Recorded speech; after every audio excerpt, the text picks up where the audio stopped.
بعد سنوات من قلة ظهوره الإعلامي، يطل الحاج باسم الكربلائي بلقاء تلفزيوني تم إعداده وطرح أسئلته من قبل متابعيه بحساباته الرسمية في مواقع التواصل الاجتماعي.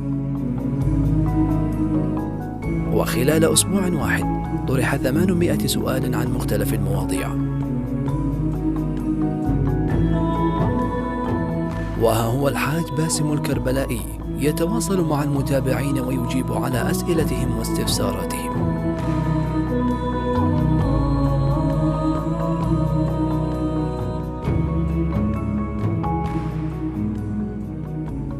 حدثنا عن باسم الكربلائي. بسم الله الرحمن الرحيم. ولدت في كربلاء المقدسة عام 1966 ومتزوج من امرأة عمانية ولدي 4 أطفال. هل ترغب بالعودة إلى العراق؟ وما هي المدينة التي ترغب أن تعيش فيها؟ أتمنى ذلك في كربلاء المقدسة عن قرب، أخدم سيدي ومولاي أبي عبد الله الحسين. أعيش في كربلاء وأموت فيها. لماذا سميت ابنك باسم علي؟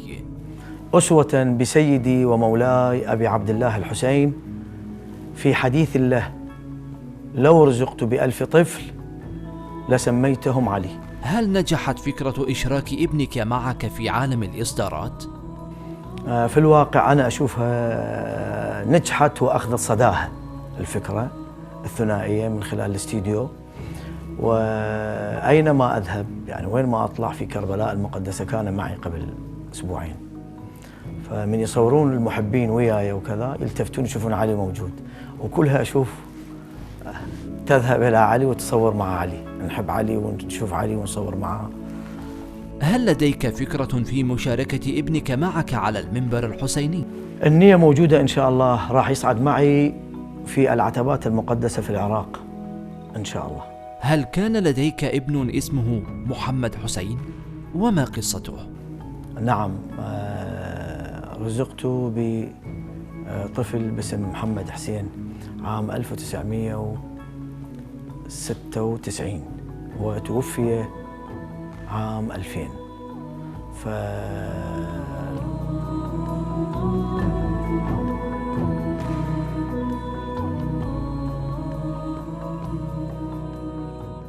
هل ستعود مرة أخرى لطرح إصدارات بغير موسم محرم وصفر؟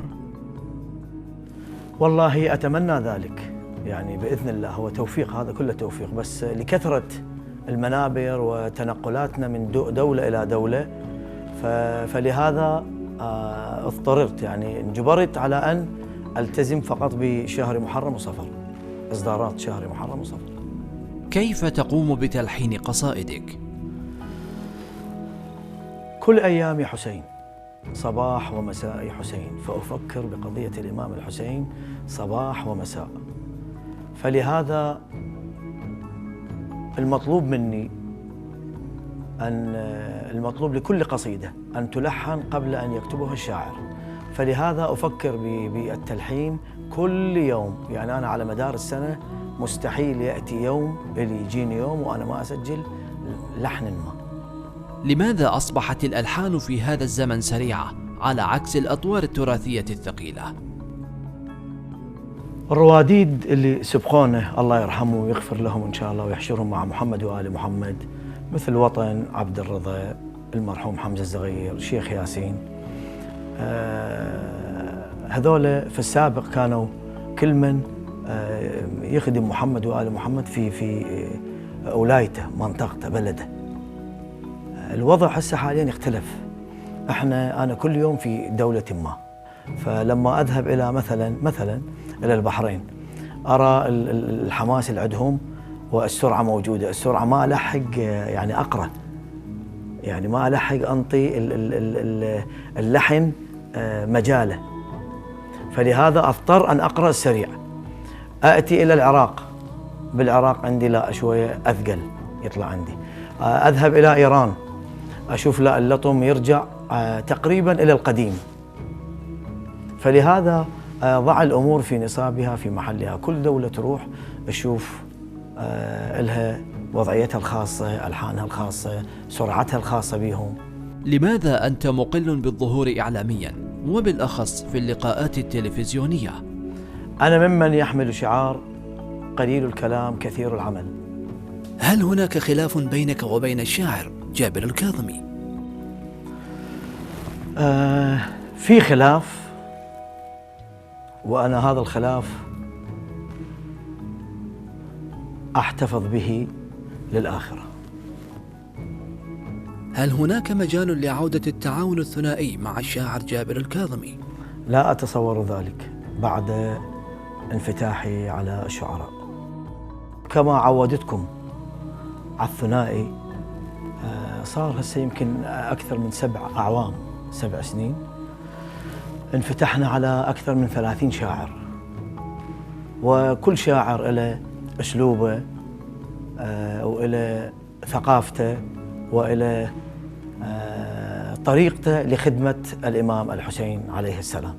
ولو أذكر شاعر ما بقصيدة ما، يمكن هي هذه تسبب على أن يشق طريقه لخدمة الإمام الحسين.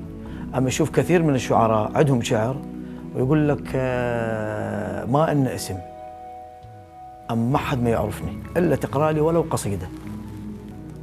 فأشوف هذا واجب علي، ضروري أن أقرأ له قصيدة. بالعكس، هل تعاملك مع الشعراء الجدد أضاف شيئا للقصيدة الحسينية؟ الاختلاف بالتنوع، شاعر عن شاعر يختلف، وكل شاعر مطالعته للتاريخ، مطالعته للحدث، فراح يأتيني بصورة جديدة، صورة حديثة. فهنا شنو، أنت تشوف مثل الألوان، من تجمع الألوان تطلع تنطيك الجمالية الصحيحة، بس إذا تكون أنت على لون لونين تكون محدد. ما هي المعايير التي من خلالها تختار قصائدك؟ كثرة قراءتي للشعر الحسيني، فأبحث حول صور جديدة ما مر علي، يعني صور جديدة، روح جديد، نفس جديد في الشعر.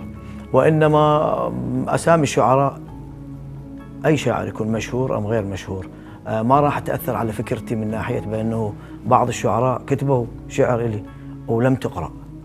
من كل الشعراء اللي أنا تعاملت معهم، كثير من الشعراء أسامي لامعة، فأخذ من عندهم القصيدة بس لن تقرأ، موجودة. هل اسم ومكانة الشاعر تجعلك تقرأ القصيدة دون مراجعتها وتدقيقها؟ مستحيل، مستحيل. يعني أكثر القصائد أنا أراجعها، إلا تكون مثلا الوضع مضايقني، ما في مجال للمراجعة، أحفظها القصيدة. يعني مستحيل تقرأ قصيدة وأنا لا أعلم بها إيش مكتوب من خلالها. بالعكس، كثير القصائد، أكثر القصائد من نقراها إحنا تصير مراجعة مع الشاعر، تغييرات أغير مع كل الشعراء، كلش لا استثناء، مغير كثير أنا، يمكن بعضهن مستهلاتي وبعضهن أفكاري فيها، فهذا الأسلوب المتخذه أنا. ما سبب قلة الفيديو كليبات في الفترة الأخيرة رغم وجود القصائد المناسبة؟ في الواقع القصيدة صورناها، أخير قصيدة اللي سجلت العام، قصيدة صغيرا واحتوى قلبي هواك. فهذا المستوى يعني مستوى لطيف طلعنا به، ويمكن المشاهدين وصلوا أكثر من 10 ملايين حاليا. فما أحبذ أن أنزل أقل مستوى من هذا من هيك أعمال، يعني أن تكون العمل يكون راقي من كل ناحية.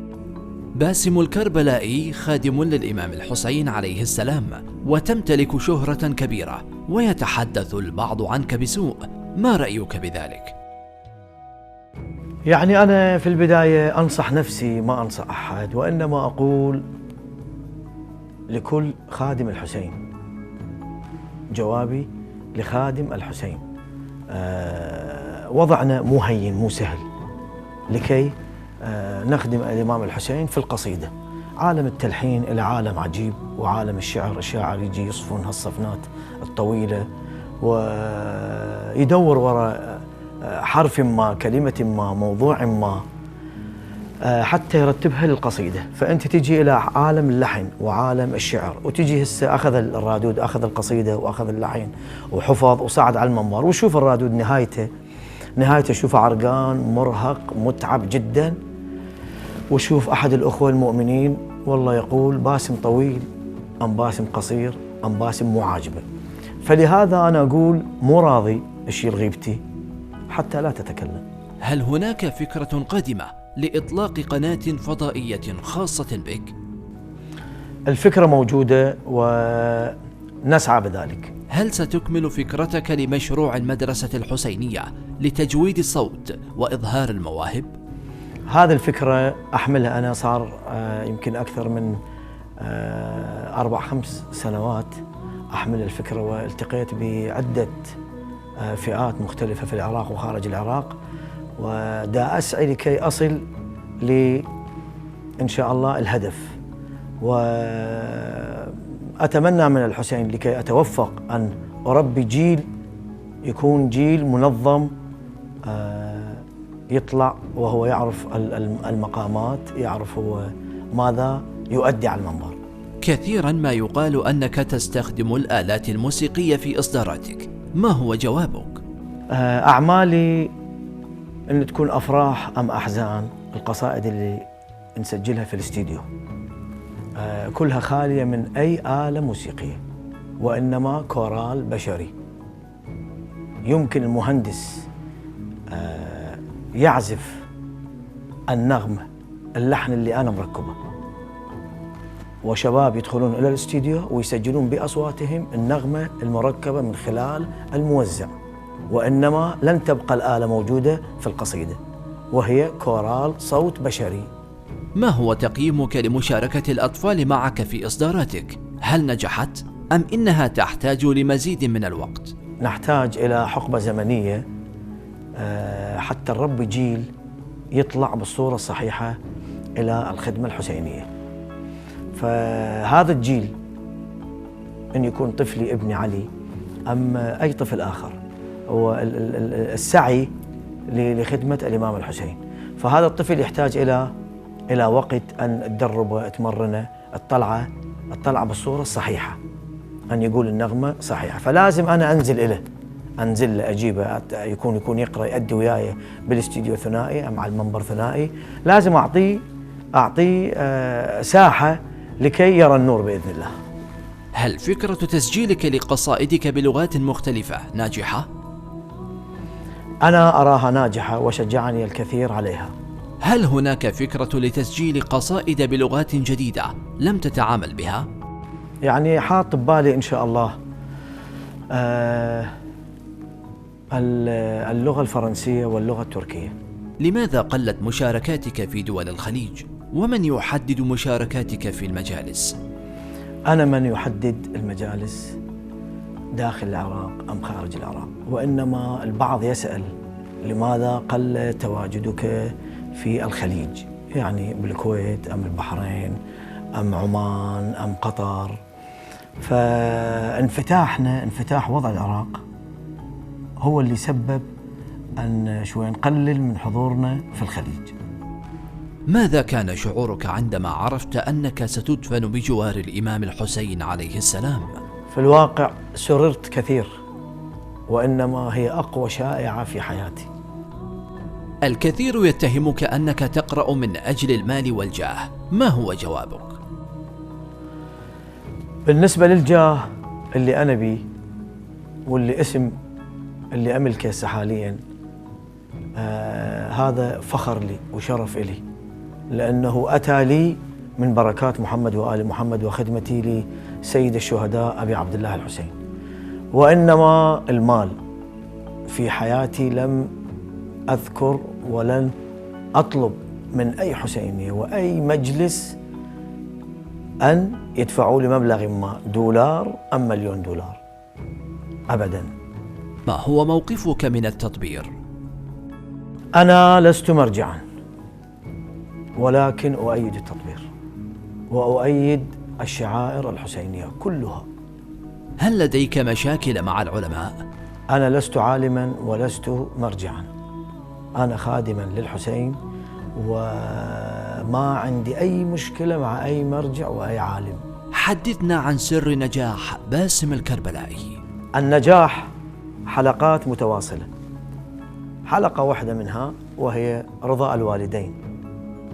والدي قبل أن يتوفى كان يبكي ويدعو لي، ووالدتي على قيد الحياة موجودة تقول لي: تضع يدك على التراب ينقلب إليك إن شاء الله ذهب.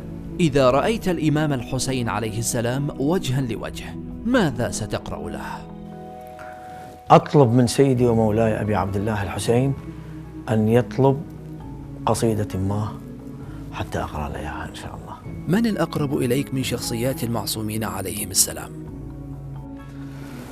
أذكر، يعني ما ناسيه اليوم، بس أذكر أقول كنت متعلق بجدتي ببيتي كثير، فأتى أجلها وتوفت، راحت إلى رحمة الله.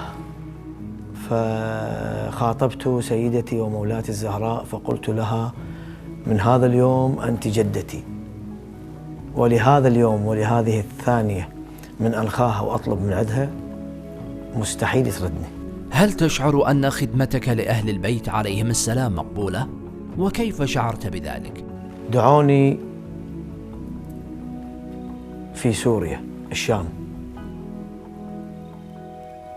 كان في مجلس في الحوزة الشيرازية، وأنا صعدت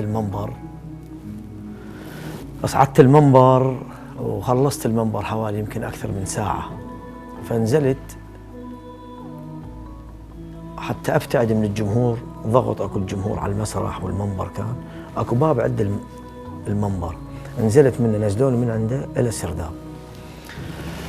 فشفت وضع تغير، وصلت إلى الموت، يعني دا أحس بالموت. فخبرت أحد الأخوة قلت له: يا ريت شوف لي تاكسي سيارة كذا يوصلني للشقة، شقة أختي. فأخذ لي السيارة وركبني بها ورحت وصلت إلى أختي، فتحت لي الباب ودخلت للشقة وقلت لها: نيميني أريد أنام بسرعة. فرحت نمت، وأنا أثناء النوم دا أنام شبه العالم. خاطبت الإمام الحسين قلت له: إيش لازم أسوي بعد؟ لأن دا أحس بالموت، فأحس بقلبي، أحس بنفسي، أحس بكل شيء.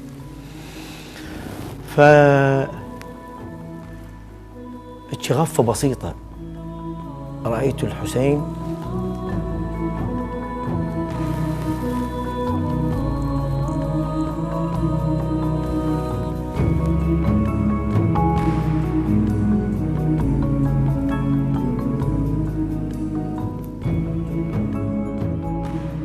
الحسين أتاني مهرولا،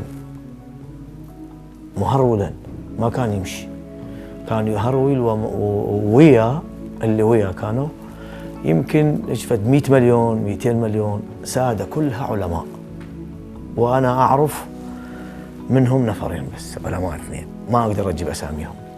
كان واحد يمشي معاه والثاني مهرولا أمامه: سيدي ومولاي شرفتنا، سيدي ومولاي تفضلوا، سيدي ومولاي. فانترست الساحة اللي أنا كنت فيها، ساحة العراقيين، كلها علماء بالملايين. فقمت فزيت من النوم والحمد لله كل شيء ما فيه سلامات. كملت يومي العادي، وبعدين يمكن الليلة الثانية كانت هذه، الليلة الثالثة من الدعوة أم كملت قريت طبيعي. فهاي بركات الإمام الحسين. متى تبدأ تحضيراتك للقصائد والأطوار؟ وكم تأخذ فترة الإعداد؟ أنا في الواقع كل أيامي يعني كل يوم إذا أريد أحسبها، كل يوم عندي لحنين 3 دوم ألحن، والحمد لله بركات الأجهزة اللي واصلة الحديثة من خلال التليفون أم المسجلات الصغيرة الموجودة أسجل أطواري. يبقى أراقب الوضع، شو وقت يكون عندي برنامج فأجهز وضعي للبرنامج وأسمع الأطوار، يا طور يوالم إلى أي مجلس، هل هذا الطور المجلس إيش نحتاج، مصيبة أشيل اللحن اللي لحنته أنا، طبعا أكمله، لأنه أنا بعالم التلحين من ألحن القصيدة ألحن بس مستهل، عندي الأبيات تأتي بعدها يعني بسهالة تترتب. عندي أصعب شيء هو المستهل، ككتابة الشعر. من تسأل بشاعر تقول له عندك القصيدة شو وقت تكمل، يقول لك من أكتب المستهل، عندي يكمل القصيدة كاملة خلاص، بس يكتب المستهل يقول كملت القصيدة. هكذا اللحن، أنا بس ألحن المستهل، عندي الأبيات سهلة بسهالة تتركب. فلهذا أراقب الوضع شنو المناسبة. إذا بعض الأوقات تكون مثلا رمضان ما أحتاج إلى أطوار حزينة جدا، لأن بيها ذكر استشهاد أمير المؤمنين عليه السلام، فلهذا نحتاج إلى أطوار شوية حماسية تكون، يعني أطوار مو مايلة إلى الحزن، طابع الحزن. فلهذا أنا على مدار السنة تلحيني موجود وأطواري موجودة جاهزة قبل أن نبدأ بالمناسبة. هناك أشخاص يأخذون قصائدك وأطوارك في مجالس أخرى، هل لديك إشكال في ذلك؟ بالنسبة لي القصيدة اللي أقراها على المنبر من لحني طبعا أأديها، من أقراها على المنبر انتهت مني، ملك الحسين صارت، فأسمح لكل خادم الحسين أن يقرأها وين ما يعجبه، يعني في أي حسينية. كيف يتعلم الرادود الناشئ القراءة الحسينية من ناحية المقامات والألحان والأداء؟ أستاذي لم يعلمني المقامات، وإنما هو ما يعرف المقامات، يعني مو عارف بالمقامات، ما عنده إلمام بالمقامات. أنا كنت أنسق أسئلة القصيدة هذه شلون يقروها، هو أقدم من عندي، يعني سامع كان عدة رواديد، فلهذا كنت أنا أستعين به من هالباب. وأكثر قصايدي كنت أنا أطلعها من خلال الأشرطة، أسمع الشريط، أكتب القصيدة وأتمرن بالضبط نفس ما أسمع أؤدي القصيدة، يعني أقراها بنفس العلو نفس الصوت. فلهذا من أؤدي القصيدة أنا يمكن أكثر من 10 مرات أسمعها، بعد ملكتها يعني القصيدة خلاص صار انطباع عندي، حفظتها للقصيدة، من أصعد أؤديها أنا مرتاح. فمن كان يسمعوني بداياتي كانوا يقولون حمزة ما ضاع، حمزة موجود. من وجهة نظرك من هو خليفتك من بعدك؟ في الحقيقة والواقع أكون صادق مع من يسمعوني، في أصوات جميلة وفي أداء وفي تركيز وفي شعر، وبركة الحسين الحمد لله موجودة على كل خدام الحسين. يبقى الخليفة أنا لليوم. ما الذي يميز مجلس عن آخر من وجهة نظرك؟ في الواقع إذا أردت القصائد الثقيلة تقرأ وتسمع نغمة صحيحة، هي لطامتي في إيران. وإذا أردت الحرارة الكربلائية والسرعة طبعا في قصائدهم البحرين. وإذا أردت خدام الحسين لطامة جيدين ممتازة يجمعون كل هالأوصاف وعندهم إلمام بالشعر والثقافة الشعرية، هي الكويت. وإذا أردت لا بعد روح الحسين ونفس الحسين وذكريات الحسين، هي العراق. هل اقتصرت مشاركاتك على الدول العربية أم أن دولا أخرى شاركت بها؟ ذهبت عامين سنتين يعني متتالية وراء بعض إلى أمريكا، وذهبت أكثر من يمكن 20 إلى 30 سفرة إلى بريطانيا. وذهبت العام الماضي 2014 بمناسبة مولد سيدي ومولاي صاحب العصر والزمان الإمام المهدي 15 شعبان إلى الصين. وهذه غير الدول مثل إيران والخليج، وعندك السويد، هولندا، دنمارك، نرويج. هاي الدول كلها أنا رايح فيها وخادم خدام الإمام الحسين عليه السلام. هل سنسمع الحاج باسم الكربلائي بترتيل القرآن بالإضافة للقراءة الحسينية؟ أتمنى ذلك وأرجو دعاكم. كلمة لمتابعيك. أقول أشكركم جميعا، وأول دعائي لكم.